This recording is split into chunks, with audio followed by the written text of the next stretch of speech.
Well, Highway 87 is back open, but the cleanup is only just beginning. An early morning fire at the recycling facility in Orange sent flames shooting to the sky and forced a major response from local fire crews. Residents in the area say that they heard an explosion and saw a massive plume of smoke. Good evening, I'm Nick Canizales. And I'm Cladra Rhodes. 12 News reporter Cameron Burchett was there for the aftermath and spoke to residents who say the boom was all too familiar. Nick, Cladra, I spoke to neighbors in the Cypresswood Village subdivision near Beckett and Beckett, who say they heard the explosion and got reminded of the 2019 explosion at TPC in Port Neches.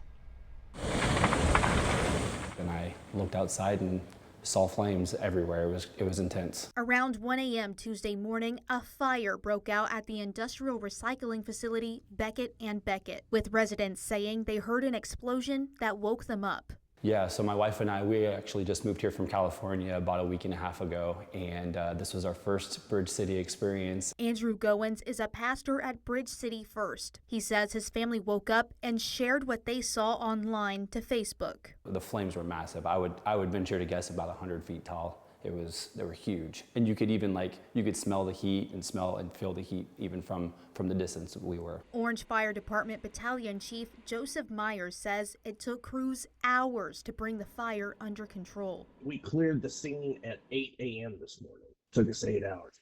It came in as a dumpster fire. When we arrived on scene, we found out it was much heavier, much more extensive than a dumpster fire. It had already encompassed the warehouse in the back and the mobile home that was being used as an office in the front. He added why it took so long. You put it out on the top and it creates this crust, but down below, it's kind of like lava. Down below, it's still molten, and it'll eventually melt back through and catch back on fire. Yeah, plastics fires are no fun. Thankful that no one was hurt, Goins shares his gratitude for the first responders who arrived on scene to keep everyone safe. 10 or 15 minutes from us hearing the explosion, they were already there, and there was probably 20 or 30 vehicles, police cars, firefighters, and those kind of things. It was super, super impressive.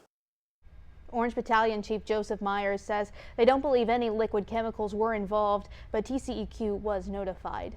In studio, Cameron Burchett, 12 News.